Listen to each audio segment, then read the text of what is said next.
वाहिगुरु साहिब जीओ। एक ओंकार सतनाम करता पुरख निर्भव निर्वैर अकाल मूरत अजूनी सहभानु गुर प्रसाद। वाहिगुरु वाहिगुरु वाहिगुरु वाहिगुरु वाहिगुरु वाहिगुरु। वाहिगुरु जी का खालसा वाहिगुरु जी की फतेह। परम सम्मान जो गुरु प्यारे गुरु सवारे गुरु का जनों, सिख मिशनरी कॉलेज में चल रही इस रोजाना क्लास विच आप सारे जी हैं। जिस तरह आप जी जानते हो, असी पंथ प्रवानत सिख रहत मर्यादा की विचार पिछले कुछ हफ्तों तो कर रहे हैं, जिस विच असी नाम बाणी के अभ्यास तो अगे चैप्टर खत्म करके गुरमत की रहनी सरदेख खेड़ जो चैप्टर है उसनों आरंभ किया सी, जिस विच सिख की आम रहनी किरत विरत गुरमत अनुसार हो गए। फिर गुरमत की अगे व्याख्या की, उहदे च ऊड़ा भैट सी, एक अकाल पुरख तो छुट, किसी देवते देवी देवते की उपासना नहीं करनी। दूजा अपनी मुक्ति का दाता ते इष्ट केवल 10 गुरु साहिबान श्री गुरु ग्रंथ साहिब अते गुरु साहिबान की बाणी में मनना। तीजा सी 10 गुरु साहिबान को एक जोत प्रकाश रूप करके मनना, एक जोत का प्रकाश रूप करके मनना। इत्थे तक असी विचारा पिछले हफ्ते कर चुके हैं। अज इस तो अगली विचार आरंभ होएगी। वो सस्सा पाठ है जात पात छूत छात जंतर मंतर तंत्र शगन तिथ मुहूर्त ग्रह राश श्राद्ध पितर ख्या पिंड पिंड पत्तल दीवा क्रियाकर्म होम जग तर्पण सिखासूत पद्धन एकादशी पूर्णमाशी आदि वर्त तिलक जंजू तुलसी माला गोर मठ मड़ी मूर्ति पूजा आदि भरम रूप कर्मा उत्ते निश्चय नहीं करना। गुर स्थान तो किसी होर अन धर्म के तीर्थ या धाम को अपना स्थान नहीं मनना। पीर ब्राह्मण उछड़ा सुखना शीरनी वेद शास्त्र गायत्री गीता कुरान अंजील उत्ते निश्चय नहीं करना। हाँ, आम वाकफी लई अनमतां दे ग्रंथां दा पढ़ना ठीक है। ये बड़ा लंबा चौड़ा चैप्टर है जो भारतीय समाज विच उस वेले प्रचलित कर्मकांड क्योंकि वहम भरम पखंड चल रही मनौतां चल रही प्रचलित रीतियां रिवाज, क्योंकि उस वेले गुरु नानक पातशाह के आगमन तो पहला धर्म के 3 आगू सन।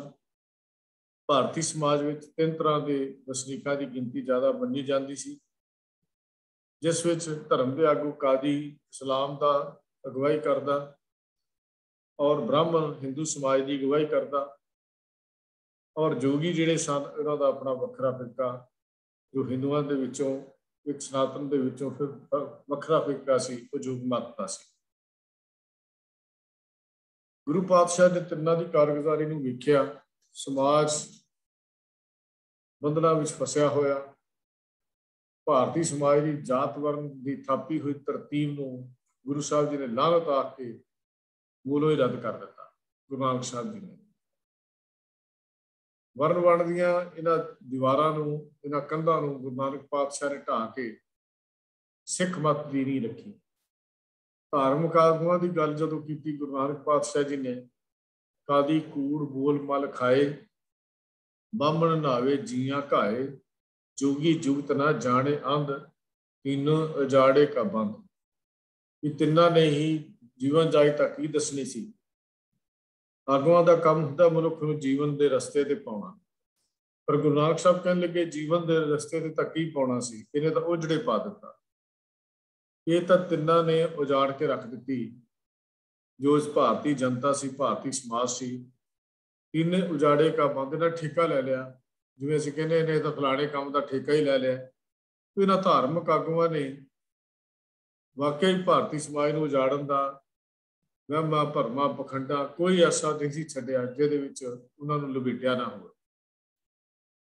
ਉਹਦੇ ਵਿੱਚੋਂ ਜਾਤ ਪਾਤ ਜਿਹੜਾ ਹੈ ਇਹ ਸਭ ਤੋਂ ਖਤਰਨਾਕ ਹਥਿਆਰ ਸੀ।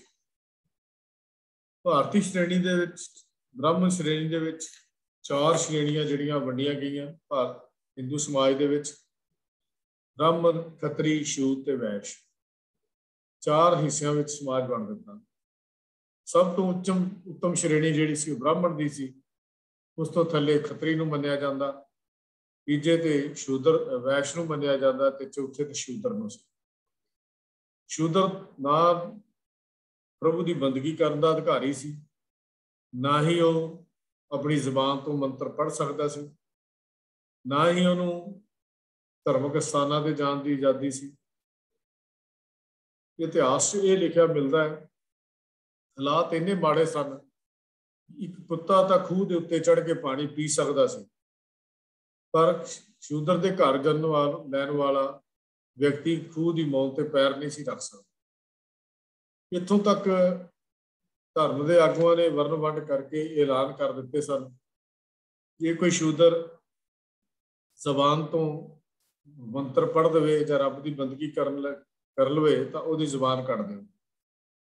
ਜੇ ਉਹ ਕਿਤੇ ਕੰਨਾਂ ਦੇ ਨਾਲ ਸੁਣ ਲਵੇ ਤੇ ਕੰਨਾਂ 'ਚ ਗਰਮ ਤੇਲ ਪਾ ਦਿਓ, ਉਹਦੇ ਕੰਨ ਸੁਣਨ ਦੀ ਸ਼ਕਤੀ ਬੰਦ ਕਰ ਦਿਓ। ਜੇ ਉਹ ਚੱਲ ਕੇ ਮੰਦਰ ਦੁਆਰੇ ਵੱਲ ਜਾਵੇ ਤਾਂ ਪੈਰਾਂ ਨੂੰ ਕੱਟ ਦਿਓ। ਜੇ ਹੱਥਾਂ ਨਾਲ ਕੋਈ ਸੇਵਾ ਦੀ ਗੱਲ ਕਰੇ ਤਾਂ ਉਹਦੇ ਹੱਥ ਕੱਟ ਦਿਓ। ਇੱਥੋਂ ਤੱਕ ਵੀ ਇਹ ਨੌਬਤ ਭਾਰਤੀ ਸਮਾਜ ਵਿੱਚ ਆਈ ਹੋਈ ਸੀ।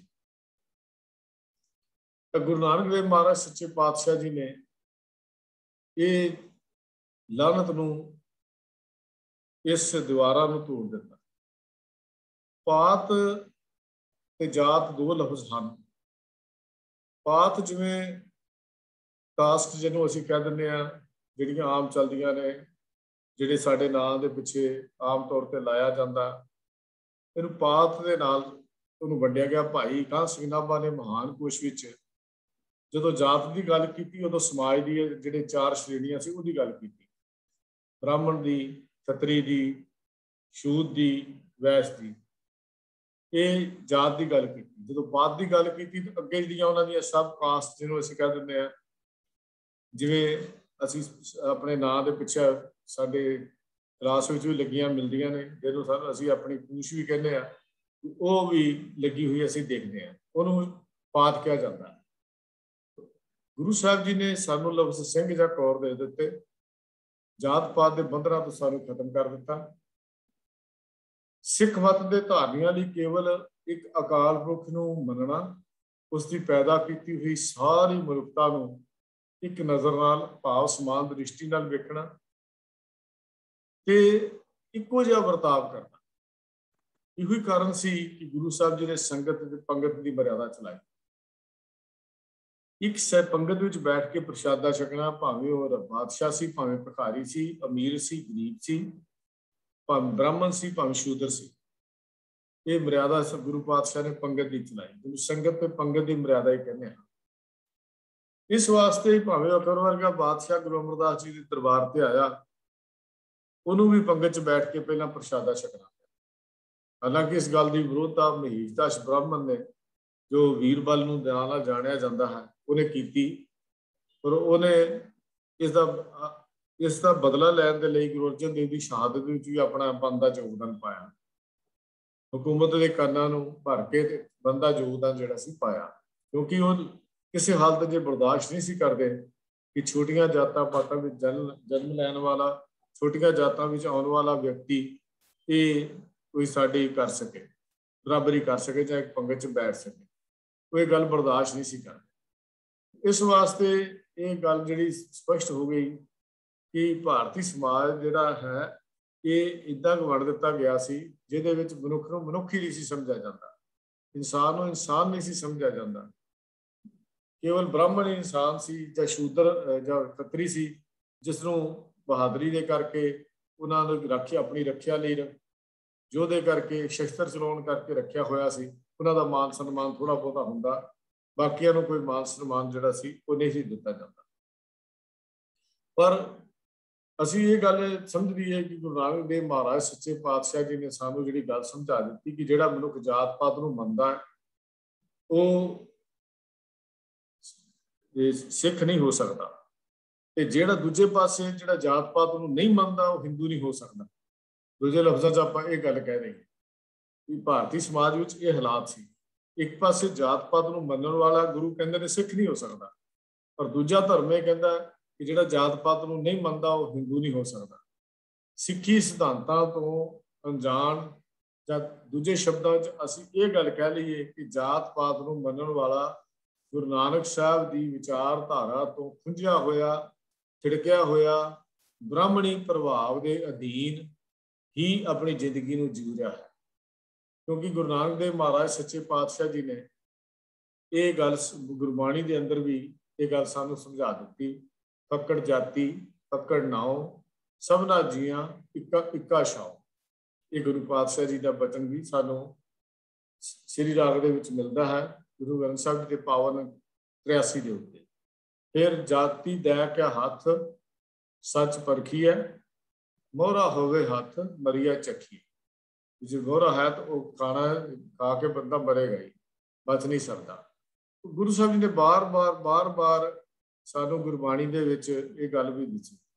ਜਦੋਂ ਸਤਿਗੁਰੂ ਦੀ ਜਾਤ ਪੁੱਛੀ, ਰਾਜਾ ਸੀ ਜੋ ਸ੍ਰੀਨਗਰ ਦਾ ਹਰਿਦੁਆਰ ਤੋਂ ਅੱਗੇ ਜਿਹੜਾ ਅੱਜ ਕੱਲ੍ਹ ਉੱਤਰਾਖੰਡ ਜਾਂ ਉੱਤਰਾਂਚਲ ਦੇ ਵਿੱਚ ਉੱਤਰਾਖੰਡ ਦਾ ਇਲਾਕਾ ਹੈ ਉੱਥੋਂ ਦਾ, ਉਹਨੇ ਜਾਤ ਪਾਤ ਪੁੱਛੀ ਤਾਂ ਸਤਿਗੁਰੂ ਜੀ ਨੇ ਕਿਹਾ ਸਾਡੀ ਜਾਤ ਪਾਤ ਇਹ ਹੈ ਨਹੀਂ ਜਿਹੜੀਆਂ ਜਾਤਾਂ ਪਾਤਾਂ ਦੀ ਤੂੰ ਗੱਲ ਕਰਦਾ ਹੈ। ਉੱਥੇ ਵੀ ਗੁਰੂ ਪਾਤਸ਼ਾਹ ਜੀ ਨੇ ਗੱਲ ਸਮਝਾ ਦਿੱਤੀ ਤੇ ਗੱਲ ਸਮਝਾਈ, ਜਾਤ ਜਦ ਨਾ ਪੁੱਛੀਏ ਸਾਚ ਘਰ ਲਿਓ ਬਤਾਏ, ਸਾ ਜਾਤ ਸਾ ਪਤ ਹੈ ਜਿਹੇ ਕਰਮ ਕਮਾਏ। ਮਨੁੱਖ ਦੀ ਜਾਤ ਪਾਤ ਘਰ ਜਨਮ ਲੈਣ ਨਹੀਂ ਮਿਲਦੀ, ਮਨੁੱਖ ਦੀ ਜਾਤ ਪਾਤ ਉਹਦੇ ਕਰਮਾਂ ਤੇ ਡਿਪੈਂਡ ਕਰਦੀ।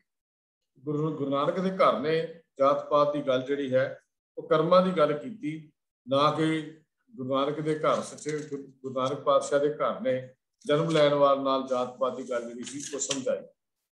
ਤੋ ਇਹ ਬ੍ਰਾਹਮਣਵਾਦ ਨੇ ਜੋ ਜਾਤ ਪਾਤ ਜਾਂ ਵਰਨ ਆਸ਼ਰਮ ਦਾ ਇੱਕ ਐਸਾ ਗੁੰਝਲਦਾਰ ਤਾਣਾ ਜਿਹਾ ਤਨ ਦਿੱਤਾ ਸੀ ਜਿਹਦੀ ਮਿਸਾਲ ਸੰਸਾਰ 'ਚ ਕਿਤੇ ਹੋਰ ਨਹੀਂ ਮਿਲਦੀ। ਸਦੀਆਂ ਪੁਰਾਣੀ ਇੱਕ ਕਠੋਰ ਅਵਸਥਾ ਨੇ ਅੱਜ ਵੀ ਪੂਰੇ ਜ਼ੋਰ ਸ਼ੋਰ ਨਾਲ ਕਾਇਮ ਹੈ। ਅੱਜ ਵੀ ਤੁਸੀਂ ਦੇਖੋਗੇ ਤੇ ਮੈਂ ਇਹ ਵੀ ਕਹਿ ਸਕਦਾ ਕਿ ਅਜੇ ਨਿਕਟ ਭਵਿੱਖ ਵਿੱਚ ਇਹਦੀ ਖਤਮ ਹੋਣ ਦੀ ਸੰਭਾਵਨਾ ਵੀ ਕੋਈ ਨਹੀਂ। ਇਸ ਭਾਰਤੀ ਸਮਾਜ ਦੇ ਵਿੱਚ ਜਿਹੜੀ ਇਹ ਗੱਲ ਚੱਲ ਰਹੀ ਹੈ, ਅੱਜ ਵੀ ਜਾਤਾਂ ਦੇ ਆਧਾਰ ਤੇ ਲੋਕ ਵੰਡੇ ਹੋਏ ਨੇ, ਵੋਟਾਂ ਜਾਤਾਂ ਦੇ ਆਧਾਰ ਤੇ ਪੈਂਦੀਆਂ ਹਨ। ਅੱਜ ਬਰਾਦਰੀਆਂ ਦੇ ਆਧਾਰ ਤੇ ਲੋਕਾਂ ਨੂੰ ਇਲੈਕਸ਼ਨ ਜਿੱਤੀ ਜਾਂਦੀ ਹੈ। ਇਹ ਜਿਹੜਾ ਜੋ ਸਿਸਟਮ ਚੱਲ ਰਿਹਾ ਹੈ ਇਹਦੇ ਅਨੁਸਾਰ ਈਵਨ ਇਹ ਕਹਿ ਲਈਏ ਕਿ ਭਾਰਤੀ ਸੰਵਿਧਾਨ ਨੇ ਵੀ ਜਾਤ ਪਾਤ ਨੂੰ ਮਾਨਤਾ ਦੇ ਦਿੱਤੀ, ਜਿਹਦੇ ਵਿੱਚ ਸੀਟਾਂ ਰਾਖਵੀਆਂ ਕਰ ਲਈਆਂ, ਉਹਨਾਂ ਨੂੰ ਵੀ ਮਾਨਤਾ ਜਿਹੜੀ ਜਾਤ ਪਾਤ ਨੂੰ ਭਾਰਤੀ ਸੰਵਿਧਾਨ ਨੇ ਵੀ ਦਿੱਤੀ ਹੋਈ ਹੈ। ਕਾਨੂੰਨ ਤੌਰ ਤੇ ਮਾਨਤਾ ਜਿਹੜੀ ਹੈ ਉਹ ਮਿਲੀ ਹੋਈ ਹੈ। ਜਿਹੜੀ ਗੱਲ ਸਾਨੂੰ ਸਮਝ ਆਉਂਦੀ ਹੈ ਇਹ ਭਾਰਤੀ ਸੰਵਿਧਾਨ ਨੂੰ ਦੇਖ ਕੇ। ਗੁਰਮਤਿ ਨੇ ਨਾ ਤਾਂ ਐਸੇ ਰਾਜ ਨੂੰ ਪ੍ਰਵਾਨ ਕੀਤਾ, ਵਿਪਰ ਮੁਤਾਬਕ ਵਿਪਰਵਾਦ ਅਨੁਸਾਰ ਜਿਹੜੀ ਜਾਤ ਹੈ ਜਾਤ ਪਾਤ ਹੈ ਉਹ ਜਨਮ ਤੋਂ ਹੈ ਤੇ ਸਾਰਾ ਜੀਵਨ ਉਹਨੂੰ ਬਦਲਿਆ ਨਹੀਂ ਜਾ ਸਕਦਾ। ਪਰ ਗੁਰੂ ਨਾਨਕ ਸਾਹਿਬ ਦਾ ਸਿੱਖ ਜਾਤ ਪਾਤ ਦੇ ਗੁਰੂ ਨਾਨਕ ਸਾਹਿਬ ਨੇ ਜਾਤ ਪਾਤ ਹੀ ਬਦਲ ਕੇ ਰੱਖ ਦਿੱਤੀ। ਇੱਥੇ ਤਾਂ ਜਦੋਂ ਗੱਲ ਕਰਦੇ ਹਾਂ, ਗੁਰ ਇਤਿਹਾਸ ਨੂੰ ਪੜ੍ਹਦੇ ਹਾਂ ਜਾਂ ਪੰਜਾਂ ਪਿਆਰਿਆਂ ਦੀ ਸਾਜਨਾ ਦੀ ਗੱਲ ਕਰਦੇ ਹਾਂ, ਸਿਰਜਣਾ ਦੀ ਗੱਲ ਕਰਦੇ ਹਾਂ, ਤੇ ਗੁਰੂ ਸਾਹਿਬ ਜੀ ਨੇ ਹਰ ਜਾਤੀ ਦੇ ਤਕਰੀਬਨ 5 ਜਾਤੀਆਂ ਦੇ ਵੱਖਰੇ ਵੱਖਰੇ ਵਿਅਕਤੀਆਂ ਨੂੰ ਖਾਲਸੇ ਦੀ ਸਿਰਜਣਾ ਵੇਲੇ ਜਿਹੜਾ ਸੀ ਉਹ ਚੁਣਿਆ ਤੇ ਉਹਨਾਂ ਨੇ ਨਾਲ ਇਸ ਗੱਲ ਸੰਦੇਸ਼ ਦੇ ਦਿੱਤਾ ਵੀ ਸਿੱਖੀ ਵਿੱਚ ਕੋਈ ਵਿਅਕਤੀ ਵੀ ਸ਼ਾਮਲ ਹੋ ਸਕਦਾ ਹੈ, ਇੱਥੇ ਜਾਤ ਪਾਤ ਦਾ ਕੋਈ ਮਸਲਾ ਜਿਹੜਾ ਉਹ ਨਹੀਂ ਹੈਗਾ। ਗੁਰੂ ਸਾਹਿਬ ਜੀ ਨੇ ਤਾਂ ਇਹ ਕਹਿ ਲਈਏ ਕਿ ਕੁੱਲ ਵੀ ਤੇ ਸਾਡੀ ਇਹ ਦੂਜੇ ਲਫ਼ਜ਼ਾਂ 'ਚ ਇਹ ਲਫ਼ਜ਼ ਕਿ ਕੌਮੀਅਤ ਵੀ ਬਦਲ ਕੇ ਰੱਖ ਦਿੱਤੀ ਗੁਰੂ ਪਾਤਸ਼ਾਹ ਜੀ ਨੇ ਸਾਡੀ। ਤਾਂ ਸਤਿਗੁਰੂ ਜੀ ਨੇ ਤਾਂ ਇਹ ਸਮਝਾ ਦਿੱਤਾ ਵੀ ਜਿਹੜਾ ਰੱਬ ਦੀ ਬੰਦਗੀ ਨਹੀਂ ਕਰਦਾ ਉਹ ਕਮਜ਼ਾਤ ਹੈ, ਉਹ ਭੈੜੀ ਜਾਤ ਵਾਲਾ ਹੈ। ਕਸਮ ਵਿਸਾਰੇ ਤੇ ਕਮਜ਼ਾਤ ਨਾਨਕ ਨਾਵੇਂ ਬਾਸ ਨਾ, ਉਹ ਨੀਚ ਹੈ। ਇੱਥੇ ਗੁਰੂ ਪਾਤਸ਼ਾਹ ਜਨਮ ਲੈਣ ਦਾ ਨੀਚ ਜਾਂ ਉੱਤਮ ਨਹੀਂ ਕਿਹਾ। ਇੱਥੇ ਦਾ ਖਸਮ ਵਿਸਾਰਨ ਦੀ ਗੱਲ ਹੋਈ ਕਿ ਪ੍ਰਭੂ ਦੀ ਬੰਦਗੀ ਜਿਹੜਾ ਨਹੀਂ ਕਰਦਾ ਉਹ ਨੀਚ ਹੈ, ਜਿਹੜਾ ਪ੍ਰਭੂ ਦੇ ਨਾਲ ਜੁੜਿਆ ਹੋਇਆ ਹੈ ਉੱਚੀ ਜਾਤ ਹੈ, ਉਹਦਾ ਉੱਚਾ ਹੈ। ਕਹਿਣ ਦਾ ਮਕਸਦ ਇਹ ਹੈ ਕਿ ਗੁਰੂ ਸਾਹਿਬ ਜੀ ਨੇ ਜਿਹੜੀ ਸੰਗਤ ਤੇ ਪੰਗਤ ਦੇ ਨਾਲ ਗੁਰਦੁਆਰਾ ਸਾਹਿਬਾਨ ਵਿੱਚ ਇੱਕੋ ਜਗ੍ਹਾ ਬੈਠਣ ਦੀ ਗੱਲ, ਪੰਜਾਂ ਪਿਆਰਿਆਂ ਦੀ ਸਾਜਨਾ ਕਰਨ ਦੀ ਗੱਲ, ਗ੍ਰੰਥੀ ਸਿੰਘਾਂ ਦੀ ਨਿਯੁਕਤੀ ਦੀ ਗੱਲ, ਕੀਰਤਨ ਕਰਨ ਵਾਲੇ ਕੀਰਤਨੀਆਂ ਦੀ ਗੱਲ, ਸਿੱਖੀ ਵਿੱਚ ਇਹ ਬਿਲਕੁਲ ਸਮਾਪਤ ਹੈ।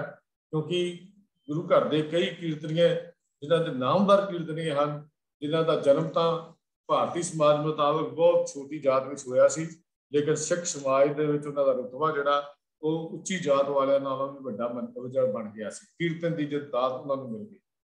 ਤੋ ਅਜੇ ਵੀ ਪਰ ਸਮਾਜਿਕ ਤੌਰ ਦੇ ਉੱਤੇ ਸਾਡੇ 'ਚ ਵੀ ਕੁਝ ਅਸਰ ਬਾਕੀ ਹਨ।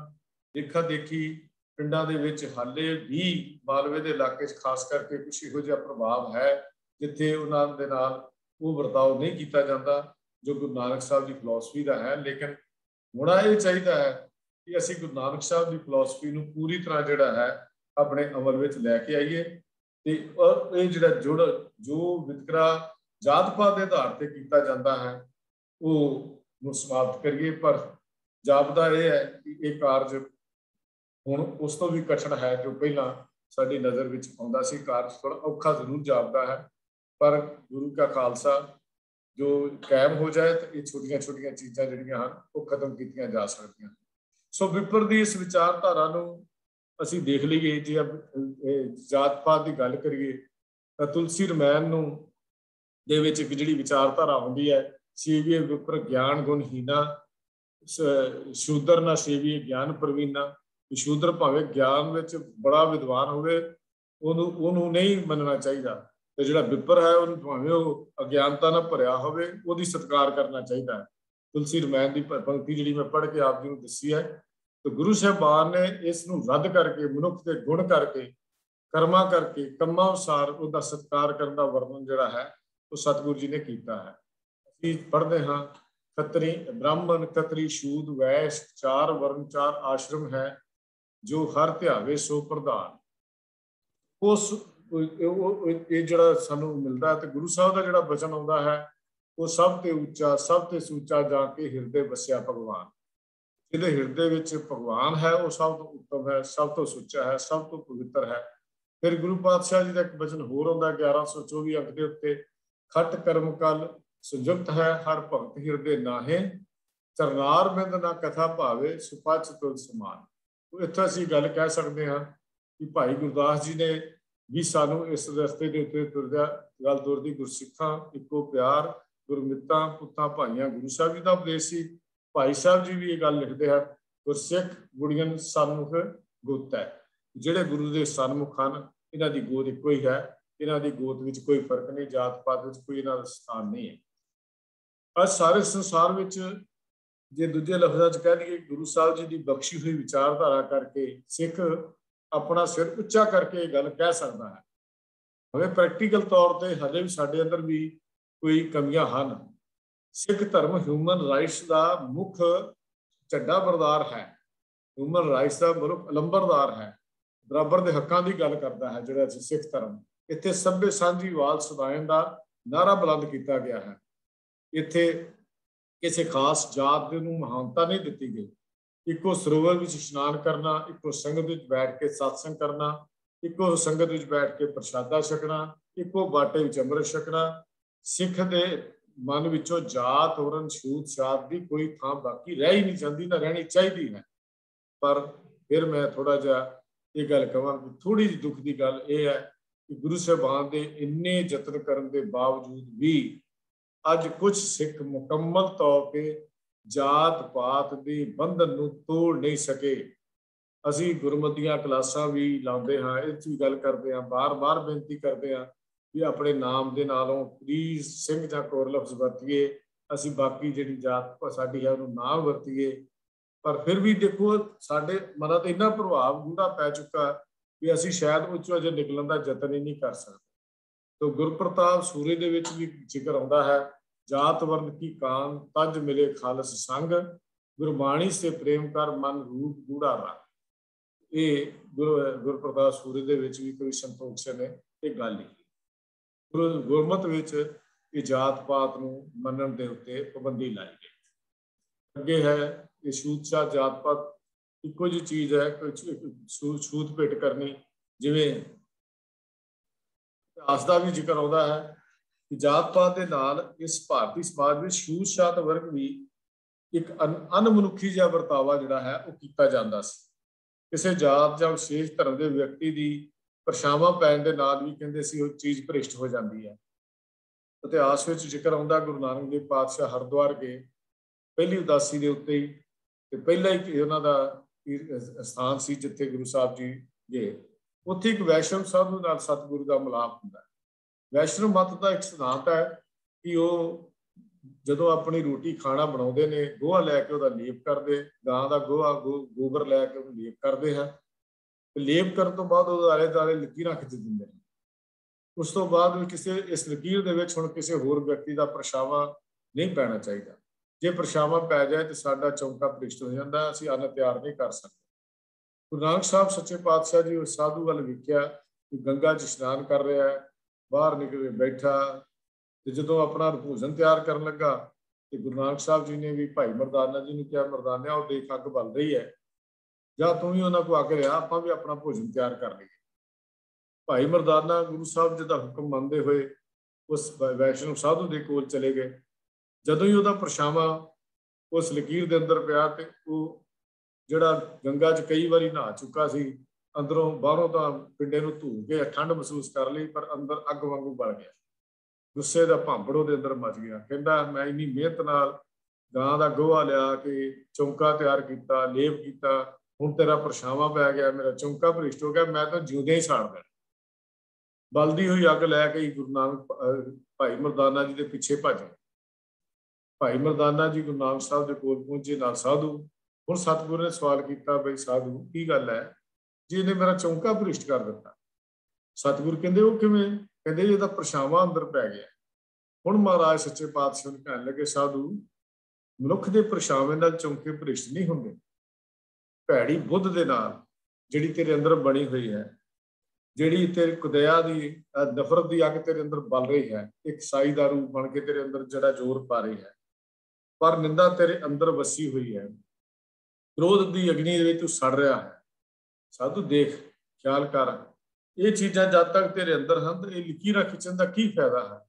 ਇਹ ਬਾਹਰਲੀਆਂ ਕੱਢੀਆਂ ਹੋਈਆਂ ਲਕੀਰਾਂ ਦੇ ਨਾਲ ਚੌਂਕਾ ਪਵਿੱਤਰ ਨਹੀਂ ਹੁੰਦਾ।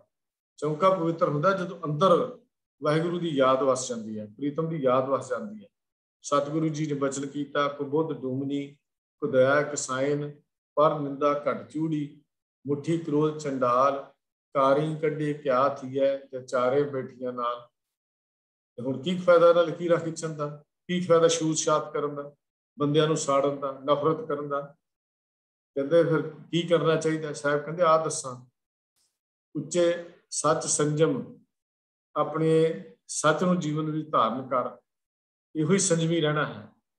ਸੱਚ ਸੰਜਮ ਕਰਨੀ ਕਾਰਾਂ, ਆਪਣੇ ਉੱਚੇ ਕਿਰਦਾਰ ਦੀਆਂ ਲਾਈਨਾਂ ਖਿੱਚ, ਅਸਲੀ ਲਾਈਨਾਂ ਇਹੋ ਹੀ ਹਨ। ਤੀਰਥਾਂ ਤੇ ਨਹਾਉਣ ਦੀ ਥਾਂ ਤੇ ਵਾਹਿਗੁਰੂ ਦੀ ਬੰਦਗੀ ਕਰ, ਨਹਾਵਨ ਨਾਉ ਜਪਈ, ਉਹਦੀ ਯਾਦ ਹੀ ਅਸਲੀ ਤੀਰਥ ਇਸ਼ਨਾਨ ਹੈ। ਨਹਾਵਨ ਨਾਉ ਜਪਈ, ਨਾਨਕ ਅੱਗੇ ਉੱਤਮ ਸਈ, ਜੇ ਪਾਪਾਂ ਪੰਧ ਨਾ ਦੇ। ਪਰਮਾਤਮਾ ਦੇ ਘਰ ਵਿੱਚ ਉਹੀ ਪ੍ਰਵਾਨ ਹੋਣਾ ਹੈ, ਉਹੀ ਉੱਤਮ ਮੰਨਿਆ ਜਾਣਾ ਹੈ। ਕਿਹੜਾ ਉੱਤਮ ਸੇ ਦਰ ਉੱਤਮ ਕਹੀ ਹੈ, ਨੀਚ ਕਰਮ ਦਾ ਰੋਇਵਾ। ਤੇ ਕਿਹੜਾ? ਨਾਨਕ ਅੱਗੇ ਉੱਤਮ ਸਈ, ਜੇ ਪਾਪਾਂ ਪੰਧ ਨਾ ਦੇ। ਜਿਹੜਾ ਆਪਣੇ ਜੀਵਨ ਵਿੱਚ ਪਾਪਾਂ ਨੂੰ ਥਾਂ ਨਹੀਂ ਦਿੰਦਾ, ਜਿਹੜਾ ਪਾਪਾਂ ਨੂੰ ਰਸਤਾ ਨਹੀਂ ਦਿੰਦਾ, ਅਸਲ ਵਿੱਚ ਉਹੀ ਉੱਤਮ ਗਿਣਿਆ ਜਾਣਾ। ਤੋ ਸਤਿਗੁਰੂ ਪਾਤਸ਼ਾਹ ਜੀ ਨੇ ਇਹ ਗੱਲ ਸਾਨੂੰ ਸਮਝਾ ਦਿੱਤੀ ਕਿ ਛੂਤ ਛਾਤ ਦਾ ਕੋਈ ਵੀ ਜਿਹੜਾ ਠਿਕਾਣਾ ਹੈ ਸਿੱਖ ਧਰਮ ਵਿੱਚ ਨਹੀਂ ਹੈ। ਹਜ਼ੂਰ ਨੇ ਇੱਥੇ ਕੇਵਲ ਸਖਤ ਚੋਟ ਹੀ ਨਹੀਂ ਕੀਤੀ ਛੂਤ ਛਾਤ ਦੇ ਉੱਤੇ, ਬਲਕਿ ਸਮਾਜ ਵਿੱਚੋਂ ਦੁਰਕਾਰੇ ਹੋਏ, ਨਤਾਣੇ, ਤਿਰਸਕਾਰ ਕੀਤੇ ਹੋਏ ਨੂੰ ਕੇਵਲ ਗਲੇ ਨਾਲ ਹੀ ਨਹੀਂ ਲਾਇਆ, ਬਲਕਿ ਇੱਕੋ ਬਾਟੇ ਵਿੱਚੋਂ ਉਹਨਾਂ ਨੂੰ ਅੰਮ੍ਰਿਤ ਦੀ ਦਾਤ ਦੇ ਕੇ ਆਪਣਾ ਸਿਰ ਵੀ ਉਹਨਾਂ ਅੱਗੇ ਝੁਕਾ ਦਿੱਤਾ। ਇਹ ਜਿਹੜਾ ਬਚਨ ਆਉਂਦਾ ਹੈ, ਐਸੀ ਲਾਲ ਕੁਝ ਬਿਨ ਕੌਣ ਕਰੇ, ਗਰੀਬ ਨਵਾਜ ਸਈਆ ਮੇਰਾ, ਮਾਥੇ ਛਤਰ ਧਰੇ, ਜਾਂ ਕੀ ਛੋਤ ਜਗਤ ਕੋ ਲਾਗੇ, ਤਾਂ ਪਰ ਤੂੰ ਹੀ ਧਰੇ। भगत रविदास जी का जो शब्द है, जिन्हों छूत छूत करके भगत नामदेव जी का भी बचन आता है, सारे भगत कबीर जी का शब्द भी आता है, उन्होंने भी जुलाहा जुलाहा कह के भंडते सन। तो ये छूत छात का जो सिस्टम है वो भारतीय समाज में जो प्रचलित सी, गुरु नानक पातशाह की सिक्खी ने इस छूत छात के विचों जो छुटकारा करा दिता। तो अगे असीं चलते हैं जी, जंतर मंत्र ते तंत्र, तीन चीज़ां जिहड़ियां साडे सामने होर आ गई। इनू विचारन के लिए सानू भाई कान सिंह जी नाभा दे वालों गुरमत मार्ग कांड नूं देखना जरूरी होगा। कान सिंह नाभा अपने गुरमत मार्ग कांड के पेज 789 799 दे एक नोट दिता होया। ਉਹਦੇ नोट के आरंभ ਵਿੱਚ ਗੱਲ ਲਿਖਦੇ ਨੇ कि वास्तव ਵਿੱਚ ਮੰਤਰ ਦਾ ਅਰਥ ਸਲਾਹ ਮਸ਼ਵਰਾ, जेतु ਦਾ जेतु अर्थ काल, मशीन और तंत्र ਦਾ अर्थ पदार्थों का मिलाप है। पर तांत्रिका ने किसी खास शब्द ਜਾਂ वाक के जप का नाम मंत्र, भोज पत्रा ते कागजां पर लिख के नाम जंतर ਅਤੇ ਟੂਣਿਆਂ ਦਾ ਨਾਮ ਤੰਤਰ ਮਿਥ ਲਿਆ ਹੈ, ਕਲਪ ਦਿੱਤਾ ਹੈ। ਗੁਰਮਤ ਵਿੱਚ ਐਸੇ ਤੰਤਰ ਮੰਤਰ ਯੰਤਰ ਦੀ ਨਿਸ਼ੇਧ ਕੀਤੇ ਗਏ ਹਨ। ਇਹ ਭਾਈ ਕਾਨ ਸਿੰਘ ਜੀ ਨਾਭਾ ਜੀ ਨੇ ਗੁਰਮਤ ਮਾਰਗ ਕਾਂਡ ਦੇ 799 ਪੰਨੇ ਦੇ ਉੱਤੇ ਜਦੋਂ ਜੰਤਰ ਮੰਤਰ ਤੰਤਰ ਦੀ ਪਰਿਭਾਸ਼ਾ ਦਿੱਤੀ ਹੈ, ਉਹਦੇ ਵਿੱਚ ਇੱਕ ਨੋਟ ਦਿੱਤਾ ਹੈ, ਉਹਦੇ ਵਿੱਚ ਜ਼ਿਕਰ ਜਿਹੜਾ ਹੈ ਕੀਤਾ ਹੈ। तो ਆਪਾਂ ਫਿਰ ਗੱਲ ਕਰ ਲਈਏ ਹੁਣ ਇੱਥੋਂ ਜੋ ਗੱਲ ਸਪਸ਼ਟ ਹੁੰਦੀ ਹੈ ਕਿ ਜਿਹੜੇ ਸਮਾਜ ਵਿੱਚ ਪ੍ਰਚਲਿਤ ਹੈ ਜਾਂ ਤੰਤਰਕ ਹਨ, ਜੰਤਰ ਕਿਹਨੂੰ ਕਹਿੰਦੇ ਨੇ? ਜੰਤਰ ਹੁੰਦਾ ਕੋਈ ਆਪਣੇ ਵਸ ਵਿੱਚ ਆਪਣੇ ਵਸ ਕਰਨ ਦਾ ਮੰਤਰ, ਜੰਤਰ ਉਸ ਨੂੰ ਕਿਹਾ ਜਾਂਦਾ ਹੈ ਕਿ ਆਪਣੇ ਵਸ ਵਿੱਚ ਕਰਨ ਦਾ ਇੱਕ ਮੰਤਰ ਹੈ ਜਿਹਨੂੰ ਜੰਤਰ ਕਿਹਾ ਜਾਂਦਾ। तो भाई कान सिंह जी नाभा का पेज मेरा ख्याल डिस्पले साढ़े सामने होया है, आप जी ਉਹਨੂੰ ਨਜ਼ਰ ਮਾਰ ਸਕਦੇ ਹਾਂ ਅਸੀਂ, ਉਹਦੇ ਵਿੱਚ ਸਾਰਾ ਕੁਝ ਸਾਨੂੰ ਪਤਾ ਲੱਗ ਜਾਏਗਾ। ਵਾਸਤਵ ਵਿੱਚ ਮੰਤਰ ਦਾ ਅਰਥ ਸਾਰਾ ਕੁਝ ਉੱਥੇ ਲਿਖਿਆ ਹੋਇਆ, ਜਿੱਥੋਂ ਮੈਂ ਨੋਟ ਕੀਤਾ ਸੀ। ਇਹ ਪੇਜ ਦੇ ਉੱਤੇ ਵੀਰ ਐਮ ਪੀ ਸਿੰਘ ਜੀ ਨੇ ਸਾਨੂੰ ਡਿਸਪਲੇ ਕਰਕੇ ਵੀ ਦਿਖਾ ਦਿੱਤਾ। ਇਹ ਸਾਰਾ ਕੁਝ ਉਹਦੇ ਉੱਤੇ ਲਿਖਿਆ ਹੋਇਆ ਜੋ ਭਾਈ ਕਾਨ ਸਿੰਘ ਜੀ ਨਾਭਾ ਨੇ ਅਰਥ ਕੀਤੇ ਹਨ। ਤਾਂ ਮਹਾਨ ਕੋਸ਼ ਵਿੱਚ ਜਦੋਂ ਭਾਈ ਕਾਨ ਸਿੰਘ ਜੀ ਨਾਭਾ ਦੇ ਅਰਥ ਕਰਦੇ ਆ, ਉਹਦੇ 'ਚ ਉਹਨਾਂ ਨੇ ਲਿਖਿਆ ਵੀ ਜੰਤਰ ਦਾ ਅਰਥ ਹੈ ਟੂਣਾ ਟਵੈਟ ਕਰਨਾ, ਤੇ ਜਿਹੜੇ अपने वस करने कोई काम जिहड़े वो करने। मंत्र का अर्थ है किसी खास देवते को खुश करने लई किसी खास मंत्र का रटन करना, किसी खास मंत्र का रटन करना, किसी खास देवी देवते को प्रसन्न करने लई। ते तंत्र का अर्थ जिहड़ा उन्होंने लिखिया ਉਹਦੇ 'ਚ ਇਹੋ ਹੀ ਹੁੰਦਾ भी तंत्र जंतर ते मंत्र ते तंत्र, तीन चीज़ां उन्होंने लिखियां। तो तीन चीज़ां नूं असीं जे गुरमत दे विच मंनदे आ, तो साडे नाल इहदा कोई संबंध ही नहीं है। ना ਅਸੀਂ आम तौर पर जो तंत्र होंगे धागे तवीत ਜਿਹੜੇ ਪਾ ਕੇ गले 'ਚ लटका ਲਏ ਜਾਂਦੇ ਆ, ਉਹਨਾਂ ਨੂੰ तंत्र ਕਿਹਾ ਜਾਂਦਾ। ਇਹ ਤਿੰਨੇ ਚੀਜ਼ਾਂ ਦੀ ਗੁਰਮਤਿ ਜਿਹੜੀ ਹੈ ਉਹ ਬਣਾਈ ਕੀਤੀ ਹੈ। ਜਗਤ ਗੁਰੂ ਨਾਨਕ ਦੇਵ ਪਾਤਸ਼ਾਹ ਸੱਚੇ ਪਾਤਸ਼ਾਹ ਜੀ ਨੇ ਐਸੇ ਪਖੰਡਾਂ ਭਰਮਾਂ ਵਹਿਮਾਂ ਦਾ ਤਿਆਗ ਕਰਕੇ ਇੱਕ ਵਾਹਿਗੁਰੂ ਦੇ ਨਾਲ ਜੁੜਨ ਦੀ ਸਾਨੂੰ ਗੱਲ ਸਮਝਾਈ ਹੈ। ਉਹ ਕਹਿੰਦੇ ਨੇ ਜੇ ਵਾਹਿਗੁਰੂ ਨਾਲ ਜੁੜਾਂਗੇ ਤਾਂ ਹੀ ਸਾਨੂੰ ਲੋਕ ਪਰਲੋਕ ਦਾ ਸੁੱਖ ਮਿਲੇਗਾ। ਅੰਤ ਮੰਤ ਪਖੰਡ ਨਾ ਜਾਣਾ राम हृदय मन मानिया। 768 ਪੰਨੇ ਦੇ ਉੱਤੇ ਗੁਰੂ ਗ੍ਰੰਥ ਸਾਹਿਬ ਜੀ ਦੇ ਪਾਵਨ ਬਚਨ ਆਉਂਦਾ ਹੈ ਕਿ ਤੰਤ ਮੰਤ ਪਖੰਡ ਨਾ ਜਾਣਾ, ਰਾਮ ਹਿਰਦੇ ਮਨ ਮਾਨਿਆ। ਕਿ ਮੈਂ ਤੰਤਰ ਮੰਤਰ ਪਖੰਡ ਮੇਰਾ ਕੋਈ ਸੰਬੰਧ ਹੀ ਨਹੀਂ ਹੈ ਇਹਦੇ ਨਾਲ। ਜਿਹਦਾ ਨਾਲ ਮਨ ਵਾਹਿਗੁਰੂ ਨਾਲ ਮੰਨ ਜਾਂਦਾ ਹੈ ਉਹਦਾ ਫਿਰ ਸੰਬੰਧ ਵਾਕਿਆ ਹੀ ਮੁੱਕ ਜਾਂਦਾ ਹੈ। ਫਿਰ ਅੱਗੇ ਹੋਰ ਇੱਕ ਪੰਕਤੀ ਹੁੰਦੀ ਹੈ ਸਤਿਗੁਰੂ ਜੀ ਦੀ, ਉਹ ਹੁੰਦਾ ਸੁਨਤ ਜਪਤ ਹਰ ਨਾਮ ਜਸ ਤਾਂ ਕੀ ਦੂਰ ਬੁਲਾਈ, महामंत्र नानक थे हर के गुण गाए। ये बिलावल राग में गुरु साहब जी का बचन है 814 अंक के श्री गुरु ग्रंथ साहब जी के। हुण गुरु पातशाह की उचारण की हुई बाणी खुद बखुद महामंत्र मूल मंत्र है। हुण आपां इह गल करिए भी साडे कोल गुरु का मंत्र जिहनूं असीं मूल मंत्र कहने आ, तो एक ओंकार तो लैके पूरी तरह जे असीं गल करिए तो वो सारा मूल मंत्र ही साडे कोल की है, उही जंतर मंत्र साडा है। सानूं होर किसी जंतर मंत्र की लोड़ ही नहीं। ये सतगुरु का एक महान उपदेश है साडे उत्ते।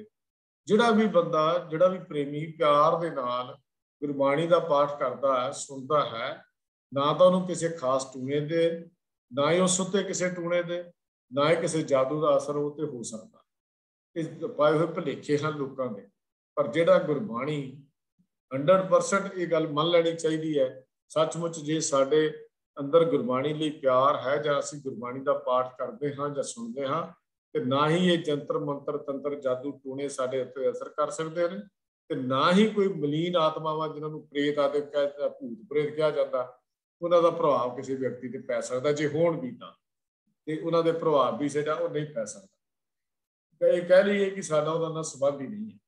ਗੱਲ ਇਸ ਤਰ੍ਹਾਂ ਦੀ ਆਪਾਂ ਗੱਲ ਕਰ ਰਹੀ ਵੀ ਸਾਡਾ ਉਹਦੇ ਨਾਲ ਕੋਈ ਲੈਣ ਦੇਣ ਹੀ ਨਹੀਂ ਹੈ। ਜੋ ਲੈਣ ਦੇਣ ਹੀ ਨਹੀਂ ਹੈ ਤੇ ਫਿਰ ਅਸੀਂ ਗੁਰਬਾਣੀ ਸਮਝ ਲਈ ਜਾਂ ਉਧਰ ਤੁਰ ਪਈਏ ਜਾਂ ਉਧਰ ਤੁਰ ਪਈਏ। ਦੁਬਿਧਾ ਵਿੱਚ ਪੈ ਕੇ ਅਸੀਂ ਆਪਣੀ ਜ਼ਿੰਦਗੀ ਨੂੰ ਬਰਬਾਦ ਕਰ ਰਹੇ ਹਾਂ, ਜਿਹੜੇ ਜੰਤਰ ਮੰਤਰ ਤੰਤਰਾਂ ਦੇ ਪਿੱਛੇ ਲੱਗ ਕੇ ਆਪਣੇ ਘਰ ਉਜਾੜ ਰਹੇ ਹਨ। ਔਰ ਬਹੁਤ ਸਾਰੇ ਘਰ ਉਜੜੇ ਹਨ। ਪਤੀ ਪਤਨੀ ਨੂੰ ਵਸ ਕਰਨ ਦਾ ਮੰਤਰ ਪੜ ਰਿਹਾ, ਪਤਨੀ ਪਤੀ ਨੂੰ ਵਸ ਕਰਨ ਦੀ, ਕੋਈ ਸਵਾਹ ਘੂਲ ਕੇ ਪੈ ਜਾਂਦਾ, ਕੋਈ ਕੁੜੀਆਂ ਲਿਆ ਕੇ ਦੇ ਜਾਂਦਾ, ਕੋਈ ਡੋਲਿਆਂ ਨਾਲ ਤਵੀਤ ਬੰਨੀ ਫਿਰਦਾ, ਕੋਈ ਲੱਕ ਦੁਆਲੇ ਤਦਾਗੀਆਂ ਬੰਨੀ ਫਿਰਦਾ, ਕੋਈ ਗਲੇ 'ਚ ਲੋਹਾ ਲਮਕਾਈ ਫਿਰਦਾ। ਹੈਰਾਨੀ ਦੀ ਗੱਲ ਹੋ ਗਈ ਵੀ ਸਤਿਗੁਰੂ ਪਾਤਸ਼ਾਹ ਤੰਤ ਮੰਤ ਨਾ ਜੋਈ, ਚਾਕ ਨਾ ਲਾਗੇ ਦੀ ਗੱਲ ਕਰਦੇ ਨੇ ਕਿ ਉਸ ਨੂੰ ਨਾ ਨਜ਼ਰ ਲੱਗਦੀ, ਨਾ ਤੰਤਰ ਮੰਤਰ ਜੰਤਰ ਉਹਦੇ ਨੇੜੇ ਆਉਂਦਾ। ਇਹਦੇ ਜਿਹੜਾ ਵਾਹਿਗੁਰੂ ਦੇ ਨਾਲ ਜੁੜਿਆ ਹੋਇਆ ਸਤਿਗੁਰੂ ਤਾਂ ਬੜੀ ਸਪਸ਼ਟ ਜੀ ਗੱਲ ਸਾਡੀ ਝੋਲੀ ਵਿੱਚ ਪਾਉਂਦੇ ਨੇ ਔਰ ਬੜੀ ਸਪਸ਼ਟ ਗੱਲ ਸਾਨੂੰ ਸਮਝਾਉਂਦੇ ਨੇ।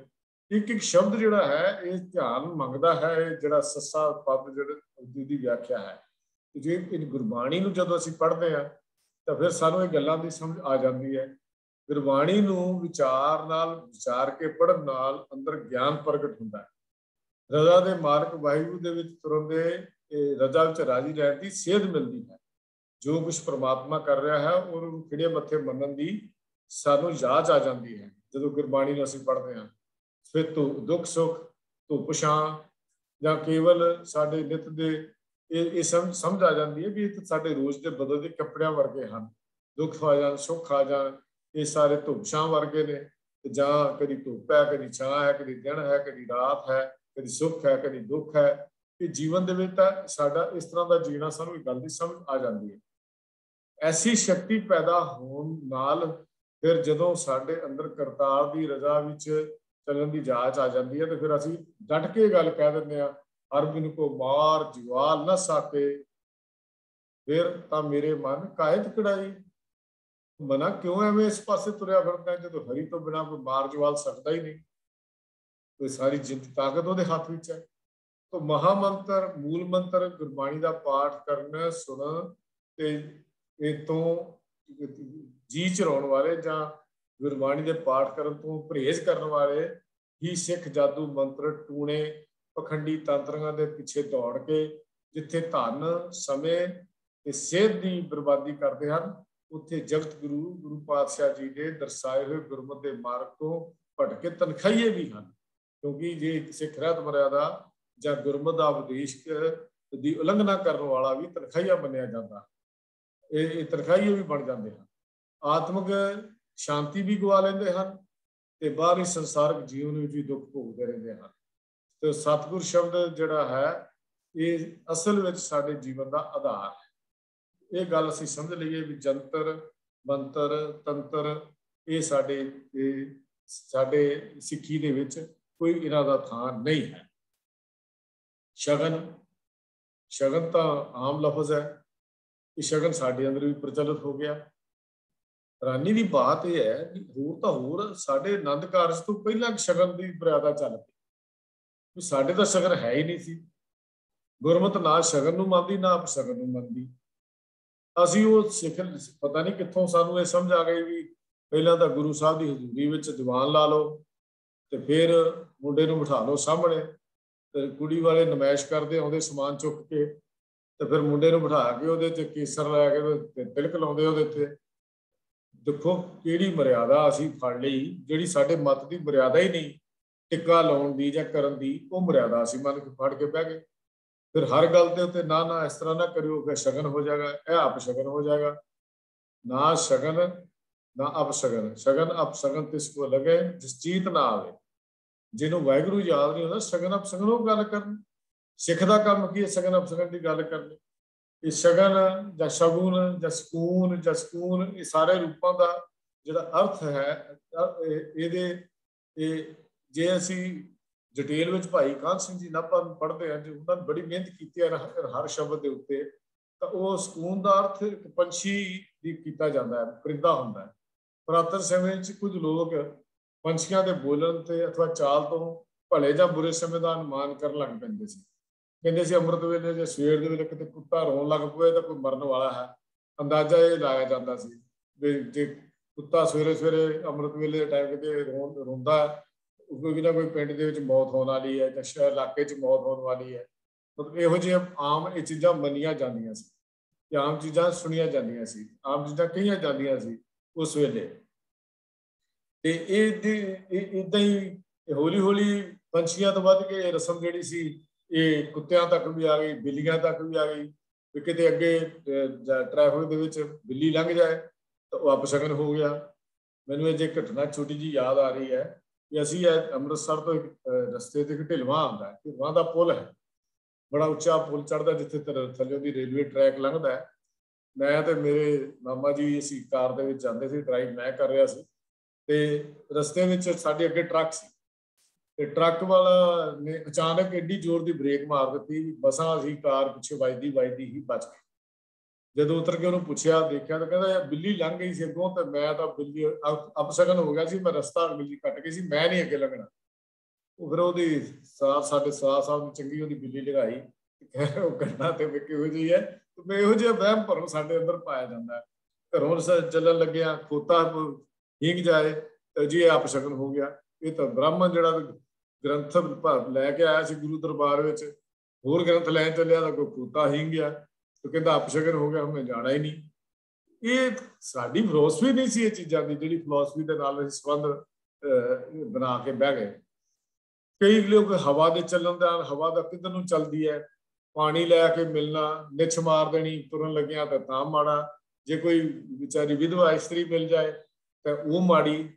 ਉਹ ਕਹਿਣ ਦਾ ਮਤਲਬ ਛੋਟੇ ਛੋਟੇ ਸ਼ਗਨ ਅਪਸ਼ਗਨ ਸਾਡੇ ਘਰਾਂ 'ਚ ਆ ਗਏ। ਵੀਰਵਾਰ ਨੂੰ ਅਸੀਂ ਸ਼ਨੀਚਰਵਾਰ ਸਿਰ ਨਹੀਂ ਧੋਣਾ, ਮੰਗਲਵਾਰ ਫਲਾਣਾ ਕੰਮ ਨਹੀਂ ਕਰਨਾ, ਅਸੀਂ ਇਹ ਦਿਨ ਆਹ ਕੰਮ ਨਹੀਂ ਕਰਨਾ। ਇਹ ਸ਼ਗਨ ਅਪਸ਼ਗਨ ਦੋ ਚੀਜ਼ਾਂ ਅੱਜ ਬੜੀਆਂ ਹੀ ਪ੍ਰਚਲਿਤ ਹੋ ਗਈਆਂ ਸਿੱਖੀ ਘਰਾਂ ਦੇ ਵਿੱਚ, ਖਾਸ ਕਰਕੇ ਜਦੋਂ ਜਨਮ ਦੇ ਵੇਲੇ ਅਸੀਂ ਦੇਖਦੇ ਹਾਂ, ਫਿਰ ਮਰਨ ਦੇ ਵੇਲੇ ਤਾਂ ਹੋਰ ਵੀ ਰੀਤਾਂ ਦੇ ਅੱਗੇ ਆ ਜਾਏਗਾ ਮ੍ਰਿਤਕ ਸੰਸਕਾਰ ਵਿੱਚ। ਪਰ ਵਿਆਹ ਦੇ ਵੇਲੇ ਜੋ ਕੁਛ ਕੀਤਾ ਜਾਂਦਾ ਉਹ ਤਾਂ ਸਾਰਾ ਕੁਝ ਹੱਦ ਬੰਨੇ ਪਾਰ ਕਰਕੇ ਹੀ ਸਿੱਖੀ ਦੇ ਕਹਿੰਦੇ ਨੇ ਧੱਜੀਆਂ ਉਡਾ ਕੇ ਅਸੀਂ ਉਹ ਕੁਛ ਕਰਦੇ ਹਾਂ।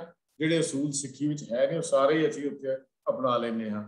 ਜਿਹੜੇ ਅੱਗੇ ਅਨੰਦ ਸੰਸਕਾਰ ਵਿੱਚ ਅਸੀਂ ਉਹਨਾਂ ਦਾ ਵੀ ਕੋਈ ਜ਼ਿਕਰ ਜਾ ਕੇ ਅੱਗੇ ਕਰਾਂਗੇ ਜਦੋਂ ਸਿੱਖ ਰਾਜ ਮਰਿਆਦਾ ਵਿੱਚ ਅਨੰਦ ਸੰਸਕਾਰ ਆਏਗਾ। ਤਾਂ ਕਈ ਵਾਰੀ ਇਸ ਤਰ੍ਹਾਂ ਵੀ ਹੁੰਦਾ ਹੈ ਗੁਰੂ ਪਾਤਸ਼ਾਹ ਦੀ ਜਿਹੜੀ ਸੱਚੇ ਪਾਤਸ਼ਾਹ ਨੇ ਸਾਨੂੰ ਕਰਤਾਰ ਨਾਲ ਜੋੜ ਦਿੱਤਾ, ਸਿੱਖ ਨੂੰ ਤਾਂ ਜੋੜਿਆ ਹੀ ਨਹੀਂ ਸੀ ਨਾ ਚੀਜ਼ਾਂ ਦੇ ਨਾਲ। ਸਾਨੂੰ ਇਹ ਵੀ ਗੱਲ ਸਮਝਾ ਦਿੱਤੀ ਹਵਾ ਪਾਣੀ ਮਨੁੱਖ ਪਸ਼ੂ ਪੰਛੀ ਇਹ ਸਾਰੇ ਕਰਤੇ ਦੇ ਬਣਾਏ ਹੋਣ, ਕਰਤੇ ਦੀ ਕਿਰਤ ਆ, ਇਹ ਹੋਰ ਤਾਂ ਹੈ ਹੀ ਨਹੀਂ ਕਿਸੇ ਦੀ। ਤੇ ਉਹਦੀ ਕਿਰਤ ਨੂੰ ਕਦੇ ਵੀ ਕਰਤੇ ਦਾ ਭੇਦ ਨਹੀਂ ਪਾ ਸਕਦੇ। ਸਾਨੂੰ ਇਹ ਗੱਲ ਸਮਝਣੀ ਚਾਹੀਦੀ ਹੈ ਕਿ ਇਹ ਸਾਰੀਆਂ ਚੀਜ਼ਾਂ ਮੇਰੇ ਮਾਲਕ ਦੀ ਬਣਾਈ ਹੋਈ ਕਿਰਤ ਹੈ, ਇਸ ਕਿਰਤ ਕਦੀ ਵੀ ਕਰਤੇ ਦਾ ਭੇਦ ਨਹੀਂ ਪਾ ਸਕਦੀ। ਇਹਨਾਂ ਚੀਜ਼ਾਂ ਦੇ ਜੰਤਰ ਮੰਤਰ ਤੰਤਰ ਜਾਂ ਸ਼ਗਨ ਦੀ ਗੱਲ ਕਰਕੇ ਆਪਾਂ ਗੱਲ ਕਰੀਏ ਤਾਂ ਇਹ ਗੱਲ ਜਿਹੜੀ ਬਣਦੀ ਨਹੀਂ ਹੈ। ਤੋ ਇੱਥੇ ਗੁਰੂ ਪਾਤਸ਼ਾਹ ਜੀ ਨੇ ਜਿਹੜਾ ਸਾਨੂੰ ਇੱਕ ਬਚਨ ਲਿਖਿਆ ਵੀ ਉਹ ਪੁੱਛਣਾ ਮਸਲਤ ਧਰੇ ਜੋ ਕੁਛ ਕਰੇ ਸੋ ਆਪੇ ਕਰੇ, ਉਹ ਉਹਦੀ ਮਰਜ਼ੀ ਹੈ, ਉਹਦੇ ਹੁਕਮ 'ਚ ਜੋ ਕੁਝ ਹੋ ਰਿਹਾ। ਇਸ ਕਰਕੇ ਪਾਤਸ਼ਾਹ ਜੀ ਨੇ ਆਪਣੇ ਨਾਲ ਪਿਆਰ ਕਰਨ ਵਾਲੇ ਸਿੱਖ ਨੂੰ ਜੀਵ ਜਨਤਾ ਦੀਆਂ ਹਰਕਤਾਂ ਦੇ ਪ੍ਰਭਾਵ ਕੂਲਨ ਦੇ ਭਰਮ ਤੋਂ ਕੱਢ ਦਿੱਤਾ ਔਰ ਇਹਨਾਂ ਸ਼ਗਨਾਂ ਅਪਸ਼ਗਨਾਂ ਦੀ ਫਿਲਾਸਫੀ ਤੋਂ ਦੂਰ ਕਰ ਦਿੱਤਾ। ਇਹ ਗੱਲ ਕੀਤੀ ਸ਼ਗਨ ਅਪਸ਼ਗਨ ਤਿਸ ਕੋ ਲੱਗੇ ਜਿਸ ਚੀਤ ਨਾ ਆਵੇ। ਸ਼ਗਨ ਅਪਸ਼ਗਨ ਉਹਨੂੰ ਲੱਗਦੇ ਨੇ ਜਿਹਦੇ ਕੋਲ ਪ੍ਰਮਾਤਮਾ ਦਾ ਨਾਮ ਨਹੀਂ ਹੈ। ਪ੍ਰਭੂ ਹਮਾਰੇ ਸ਼ਾਸਤਰ ਸੌਂ ਸੂਖ ਸਹਿਜ ਆਨੰਦ ਗ੍ਰਹਿ ਪਾਉ। ਸਾਡਾ ਜਿਹੜਾ ਹੈ ਉਹ ਪ੍ਰਭੂ ਹੀ ਸਾਡਾ ਸ਼ਾਸਤਰ ਹੈ ਤੇ ਉਹੀ ਸਾਡੇ ਲਈ ਸਭ ਕੁਛ ਹੈ। ਤਾਂ ਭਾਈ ਸਾਹਿਬ ਭਾਈ ਗੁਰਦਾਸ ਜੀ ਦੇ ਜਦੋਂ ਅਸੀਂ ਪੜ੍ਹਦੇ ਹਾਂ ਉਹਦੇ ਸੱਜਾ ਖੱਬਾ ਸੌਣ ਨਾ ਮਨ ਵਸਾਇਆ, ਨਾਰ ਪੁਰਖ ਨਾ ਵੇਖ ਨਾ ਪੈਰ ਹਟਾਇਆ, ਭਾਕ ਸੁਭਾਕ ਵਿਚਾਰ ਨਾ ਛਿਕ ਮਨਾਇਆ, ਦੇਵੀ ਦੇਵ ਨਾ ਸੇਵ ਨਾ ਪੂਜ ਕਰਾਇਆ, ਗੁਰਸਿੱਖ ਸੱਚਾ ਖੇਤ ਬੀਜ ਪਲਾਇਆ। ਸਾਰੇ ਭਰਮ ਪਿੰਡ ਸ਼ਗਨਾਂ ਅਪਸ਼ਗਨਾਂ ਦਾ ਜ਼ਿਕਰ ਕਰਕੇ ਉਹਨਾਂ ਨੇ ਅੱਗੇ ਇਹ ਗੱਲ ਕਰ ਦਿੱਤੀ। ਇੱਕ ਕਵਿਤ ਵੀ ਉਹਨਾਂ ਦਾ ਮਿਲਦਾ ਹੈ 448 ਨੰਬਰ ਕਵਿਤ ਹੈ, ਜਾਨਤ ਨਾ ਸਗਨ ਲਗਨ ਅਨ ਦੇਵ ਸੇਵ, ਸ਼ਬਦ ਸੁਰਤ ਲਿਵ ਨੇਹੋ ਨੇਹ ਨਿਰੰਕਾਰੀ ਹੈ। ਵੀ ਨਾ ਕੋਈ ਸ਼ਗਨ ਦੀ ਗੱਲ ਕਰੇ, ਨਾ ਕੋਈ ਲਗਨ ਦੀ ਗੱਲ ਕਰੇ, ਨਾ ਹੀ ਕਿਸੇ ਹੋਰ ਦੀ ਉਪਾਸਨਾ ਕਰੇ। ਅਸਲ ਵਿੱਚ ਜਿਹੜਾ ਸ਼ਬਦ ਸੁਰਤ ਵਿੱਚ ਆਪਣੀ ਸੁਰਤ ਜੋੜ ਲਵੇ ਉਹੀ ਅਸਲ ਨਿਰੰਕਾਰੀ ਭਾਵ ਗੁਰੂ ਕਾ ਸਿੱਖ ਉਹ ਹੈ। ਤੇ ਗੁਰੂ ਕੇ ਸਿੱਖ ਦੀ ਪਰਿਭਾਸ਼ਾ ਭਾਈ ਗੁਰਦਾਸ ਜੀ ਦੇ 448 ਉਹਦੇ 'ਚ ਇਹਦੀ ਪਰਿਭਾਸ਼ਾ ਜਿਹੜੀ ਹੈ ਉਹ ਦਰਜ ਕੀਤੀ ਹੈ। तो ये गल सानू समझ लैनी चाहिए है भी गुरमत में शगन अपशगन की कोई फिलासफी है नहीं। तिथ तिथ या सित अर्थ मिति तरीक है जो कहा जाता है। चंद्रमा की कला के वधन घटन नाल शुमार होना इत्थे ये संबंध होने वाला दिन है, इनू थित जिन्हों कहा जाता है। चिट्टा दिन नूं सुधी ते काले दिन नूं बधी, भाव मस्या नूं बधी उथों बधी शुरू होंदी है, ते जदों पूर्णमाशी उन्होंने चिट्टा दिन कहते हैं, उन्होंने सुधी कहते हैं। तो ਉਹਦੇ पूर्णमाशी तो अगले दिनों ਨੂੰ ਜਿਹੜੀਆਂ ਥਿੱਤਾਂ ਹਨ ਉਹਨਾਂ ਨੂੰ ਉਥੋਂ ਗਿਣੀਆਂ ਜਾਂਦੀਆਂ। ਇਹਦਾ ਥਿੱਤੀ ਬਾਣੀ ਵੀ ਗੁਰੂ ਗ੍ਰੰਥ ਸਾਹਿਬ ਦੇ ਅੰਦਰ ਦਰਜ ਹੈ। तो ਇਹਦੇ ਵਿੱਚ ਮੱਸਿਆ ਤੇ ਪੂਰਨਮਾਸ਼ੀ ਦੇ ਪੱਖ ਨੂੰ ਜਿਹੜਾ ਚਿੱਟਾ ਜਾਂ ਅਸੀਂ ਕਹਿ ਲਈਏ ਪੂਰਨਮਾਸ਼ੀ ਤੋਂ ਮੱਸਿਆ ਦੀ ਜਿਹੜਾ ਦਿਨ ਚੱਲਦੇ ਹਨ, ਇਹਨਾਂ ਨੂੰ ਥਿੱਤਾਂ ਦੇ ਕਹਿੰਦੇ ਜਾਂ ਮੱਸਿਆ ਤੋਂ ਪੂਰਨਮਾਸ਼ੀ ਵੱਲ ਨੂੰ ਚੱਲਦੇ ਹਨ। ਇੱਕ ਨੂੰ ਵਧੀ ਇੱਕ ਨੂੰ ਸੁਧੀ ਜਿਹੜਾ ਹੈ ਉਹ ਕਿਹਾ ਜਾਂਦਾ ਹੈ। ਜਾਂ ਇਹ ਕਹਿ ਲਈਏ ਕਿ ਮੱਸਿਆ ਦੇ ਪੱਖ ਨੂੰ ਕਾਲਾ ਬੱਧ ਲਫ਼ਜ਼ ਤੋਂ ਵਧੀ ਬਣਿਆ, ਬੱਧ ਲਫ਼ਜ਼ ਬੱਧ ਦੇ ਨੂੰ ਸਿਹਾਰੀ ਦੇ ਨਾਲ ਇਹਨੂੰ ਕਾਲਾ ਬੱਧ ਕਹਿੰਦੇ ਨੇ। ਤੇ ਇਹ ਕਹਿ ਲਈ ਇਹਨੂੰ ਵਧੀ ਪੱਕ ਕਿਹਾ ਜਾਂਦਾ ਹੈ ਜੋ ਮੱਸਿਆ ਤੋਂ ਅੱਗੇ ਦਿਨ ਹਨ। ਤੇ ਜਿਹੜੇ ਮੱਸਿਆ ਤੋਂ ਪੂਰਨਮਾਸ਼ੀ ਤੋਂ ਅਗਲੇ ਦਿਨਾਂ ਨੂੰ ਸੁਧੀ ਕਿਹਾ ਜਾਂਦਾ ਹੈ। तो गुरमत अनुसार पंचमी दसवीं अमावस चमूरनमाशी या मस्या किसी भी थित ਨੂੰ शुभ ਜਾਂ अशुभ बनना ये भरम जाल है, होर कुछ भी नहीं है। इदा ही दिन वार की विचार है। बीते समय ਵਿੱਚ समाज ਦੇ ਵਿੱਚ ਇਹ प्रबंध ठीक चलता रखने लिए कैलेंडर बनाए गए। भारतीय ज्योतिष विद्वानों ने विश्वे चस्सियां पलियां घड़ियां चित्तां वारां महीनियां रुत्तां के आधारित कैलेंडर तैयार कर दिते। पश्चिम के विद्वानों ने सकिंटां मिनटां घंटियां हफ्तियां महीनों के आधारित कैलेंडर तैयार कर दिते। आपो अपने देशवासियों के झुकाव के अनुसार ध्यान च रखते हुए देवी के ग्रह के आदि के नाम के दिन उन्होंने रख दिते। जिस तरह रवि का अर्थ सूरज है, रविवार इसका मतलब देवता से उन्होंने सूरज, उन्होंने सन तो मतलब रवि का नाम रख दिता, नाम भी उन्होंने रख दिते। संडे बन गया रवि, मतलब ऐतवार को संडे कह दिता। चंद मून है, मून देवता के नाम से सोमवार रख दिता, मंडे कह दिता, मून के नाम तो मंडे बना लिया। तो कहने का मतलब ये नाम भी जोड़े उस मुताबिक जोड़े वो रख दिते गए। तो इत्थे होर आपां थोड़ा जिहा अगे नूं चलदे हां ते इहदे च गल सानूं समझ आ जाती है कि साडा इन्हां चित्तां वारां दे नाल कोई संबंध नहीं है।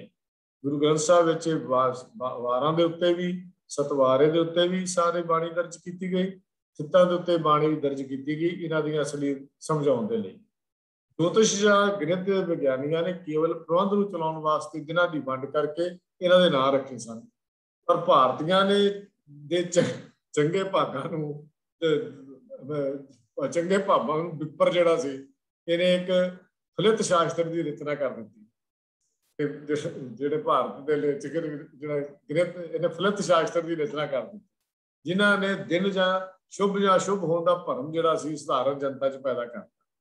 ਵੀ ਜੋ ਇਹ ਦਿਨ ਸ਼ੁਭ ਹੈ, ਇਹ ਦਿਨ ਮਾੜਾ ਹੈ, ਇਹ ਚੰਗਾ ਹੈ, ਤੇ ਉਹਦੇ ਬਹਾਨਾ ਲਾ ਕੇ ਆਪਣੇ ਪ੍ਰਸ਼ਾਦੇ ਦਾ ਚੰਗਾ ਹਲਵਾ ਮਾਂਡਾ ਜਿਹੜਾ ਸੀ ਉਹਨਾਂ ਨੇ ਪ੍ਰਬੰਧ ਕਰ ਲਿਆ। ਉਹਨਾਂ ਦਾ ਅੱਜ ਤੱਕ ਵੀ ਚੱਲੀ ਜਾਂਦਾ, ਉਹਨੂੰ ਕੋਈ ਰੋਕਣ ਵਾਲਾ ਕੋਈ ਨਹੀਂ। ਉਹ ਮੈਂ ਤਾਂ USA 'ਚ ਬੈਠ ਕੇ ਵੀ ਹੈਰਾਨ ਹੋਇਆ ਵੀ ਉਹ ਇੱਕ प्रेम ज्योतिष का अजे तक भी एडा सारे इश्तहार आउंदियां ने नैशनल टीवी के उत्ते, जिन्हां दी इश्तहार आउंदे ने किन्ना क नोट कमाउंदा होएगा अंदाजा नहीं लग सकता। तो गुरु साहब जी ने मंगल सिलचर के नाम से तेल मंगण वालियां जिहड़ियां बिरतियां जिहड़े शनिवार शनि दी देवते की गल सी अगे जाके आउंदी है। पर सतगुरु जी ने जिहड़ी गल कीती सोई दिवस भला मेरे भाई हर गुण गाए परम पद पाए, दिन रैन सब सुहावने प्यारे जित जपे हर नाम। ये गल सानू उपदेश की है। सतगुरु जी ने भी गल की है, आपे पूरा करे सो हुए ये थित्ती वार दूजा दोए, सतगुरु बाजो अंध गुवार थित्ती वार सेवे मुग्ध गुवार। महामूर्ख ने जिहड़े थित्तां वारां दे उत्ते विश्वास करते हैं। तो भगत कबीर जी नूं जदों असीं पुछया भगत कबीर जी तुहाडे की विचार ने इहदे बारे, तो भगत कबीर जी कहंदे 14 अमावस रातां च मांगे कर दी बुगला खूब परे, हाथ च फड़िया हुआ दीवा डिगदे खूह च ने। इन्नी इन्हां सोझी नहीं हैगी। 14 की गल करते, मस्सिया की गल करते, उन्होंने दिनों की उड़ीक च उन्होंने दे कई पखांडे ना घड़ ले। फिर कहते हमरे राम नाम कै उभरे, आप राम नाम कह के पार उतारा हो गया। वेद भरोसे पांडे डूब मरे, ਜਿਹੜੇ ਵੇਦਾਂ ਦੇ ਤੇ ਭਰੋਸਾ ਕਰਕੇ ਬੈਠ ਕੇ ਨਾ ਜਿਹੜਾ ਭਰਮਾਂ ਮੈਂ ਨਾ ਪਖੰਡਾਂ ਦੇ, ਉਹ ਤਾਂ ਡੁੱਬ ਕੇ ਮਰ ਗਏ। ਭਰਮ ਪਖੰਡ ਨਾਮ ਦੀ ਚੀਜ਼ ਹੀ ਕੋਈ ਨਹੀਂ। ਤਾਂ ਥਿੱਤਾਂ ਦੀ ਗੱਲ ਜਿਹੜੀ ਹੈ ਉਹ ਕੀਤੀ। ਇਹ ਗੁਰਬਾਣੀ ਨੇ ਜਾਤ ਪਾਤ ਛੂਤ ਛਾਤ, ਜੰਤਰ ਮੰਤਰ ਤੰਤਰ, ਸ਼ਗਨ ਤਿਥ ਮਹੂਰਤ। ਤੇ ਮਹੂਰਤ ਦਾ ਵੀ ਉਹੀ ਚੰਗੇ ਮਾੜੇ ਦਿਨ ਦਾ ਮਹੂਰਤ ਕਢਾਉਣਾ ਇਹ ਹੈ। ਅੱਗੇ ਹੈ ਗ੍ਰਹਿ ਰਾਸ਼, ਰਾਸ਼ੀ ਰਾਸ਼ ਰਾਜ ਜੋਤਿਸ਼ ਵਿਗਿਆਨੀਆਂ ਨੇ ਚੰਦਰਮਾ ਵਾਂਗ ਹੀ ਸੂਰਜ ਦੀ ਚਾਲ ਨੂੰ ਸਮਝਦਿਆਂ ਹੋਇਆ ਆਮ ਤੌਰ ਤੇ ਇੱਕ ਸਾਲ ਦੇ 12 ਮਹੀਨਿਆਂ ਵਿੱਚ ਵੰਡ ਕੀਤੀ ਤੇ ਕੁਝ 13 ਮਹੀਨੇ ਵੀ ਬਲਕਿ ਦੇਸੀ ਮਹੀਨਿਆਂ ਚ ਕਈ 13 ਮਹੀਨੇ ਵੀ ਆ ਜਾਂਦੇ ਹਨ। ਜਿਸ ਸਮੇਂ ਸੂਰਜ ਇੱਕ ਰਾਸ਼ੀ ਵਿੱਚੋਂ ਨਿਕਲ ਕੇ ਦੂਜੀ ਰਾਸ਼ੀ ਵਿੱਚ ਜਾਂਦਾ ਹੈ, ਭਾਰਤੀ ਜੋਤਿਸ਼ੀਆਂ ਨੇ ਉਸ ਦਾ ਨਾਂ ਸੰਕ੍ਰਿਤੀ ਜਿਹੜਾ ਸੀ ਉਹ ਰੱਖ ਦਿੱਤਾ। ਤਾਂ ਸਾਰੀ ਗੁਰਬਾਣੀ ਵਿੱਚ ਕਿਤੇ ਵੀ ਸੰਕ੍ਰਿਤੀ ਜਾਂ ਸੰਗਰਾਂਦ ਲਫ਼ਜ਼ ਦੀ ਵਰਤੋਂ ਨਹੀਂ। ਸਾਰੇ ਗੁਰੂ ਗ੍ਰੰਥ ਸਾਹਿਬ ਦੇ ਵਿੱਚ 12 ਰਾਸ਼ੀਆਂ ਦੇ ਨਾਂ ਤੇ 12 ਮਹੀਨਿਆਂ ਦੇ ਨਾਂ ਜਿਹੜੇ ਹਨ ਉਹ ਅਸੀਂ ਜਾਣਦੇ ਹਾਂ। ਜਿਹੜੇ ਇੱਕ ਮੇਘ, ਬ੍ਰਿਖ, ਮਿਥਨ, ਕਰਕ, ਜੋ ਮੈਂ ਇਹਦੇ ਚ ਆਪਾਂ ਲੈਣਾ ਕੀ ਹੈ ਵੈਸੇ ਇਹਨਾਂ ਦੀ ਵਿਆਖਿਆ ਕਰਕੇ, ਜੇ ਆਪਾਂ ਨਾਂ ਵੀ ਉਹਦੇ ਬੋਲ ਵੀ ਦੇਈਏ 12 ਤਾਂ ਸਾਰਿਆਂ ਨੂੰ ਪਤਾ ਹੀ ਹੈ। ਤੇ ਜਿਹੜੇ ਸਾਡੇ ਦੇਸੀ ਮਹੀਨੇ ਜਿਹਨਾਂ ਨੂੰ ਅਸੀਂ ਕਹਿੰਦੇ ਆ ਉਹ ਸਾਡੇ ਹੈਗੇ ਹਨ। ਜਿਹੜਾ ਸ਼ੁਰੂ ਹੁੰਦਾ ਹੈ ਚੇਤ, ਵਿਸਾਖ, ਜੇਠ, ਹਾੜ, ਸੌਣ, ਭਾਦੋ, ਸੁਕਤੇ, ਮੱਘਰ, ਪੋਹ, ਮਾਘ, ਫੱਗਣ। ਅਸੀਂ ਉਹਨਾਂ ਨੂੰ ਪੰਜਾਬੀ ਚ ਇੱਦਾਂ ਪੜ੍ਹਦੇ ਸਾਂ, ਜਲਦੀ ਜਲਦੀ ਜੇ ਉਹ ਪੜ੍ਹ ਵੀ ਲਿਆ ਜਾਂਦਾ ਸੀ। ਇੱਥੋਂ ਇਹ ਮਹੀਨੇ ਜਿਹੜੇ ਨੇ ਉਹ ਸ਼ੁਰੂ ਹੁੰਦੇ। ਕੇਵਲ ਸਮਾਂ ਪ੍ਰਬੰਧ ਦੀ ਵਿਗਿਆਨੀਆਂ ਦੀ ਕੀਤੀ ਇਸ ਵੰਡ ਨੂੰ ਸ਼ੁਭ ਜਾਂ ਅਸ਼ੁਭ ਕਹਿ ਕੇ ਭੋਲੀ ਜਨਤਾ ਨੂੰ ਲੁੱਟਣ ਦਾ ਠੇਕਾ ਇਸ ਅੱਜ ਦੇ ਧਰਮ ਦੇ ਆਗੂਆਂ ਨੇ ਲੈ ਲਿਆ। ਇਹਨਾਂ ਤੋਂ ਆਪਣਾ ਉੱਲੂ ਸਿੱਧਾ ਕਰ ਲਈ, ਜਿਹਨੂੰ ਕੋਈ ਵਿਪਰ ਚਰਿੱਤਰ ਕਹਿ ਦਈਏ ਵੀ ਇਹ ਚਰਿੱਤਰ ਸੀ ਵਿਪਰ ਦਾ, ਜਿਹਨੇ ਇੱਕ ਸਭ ਕੋਈ ਪ੍ਰਚਲਿਤ ਕਰ ਦਿੱਤਾ।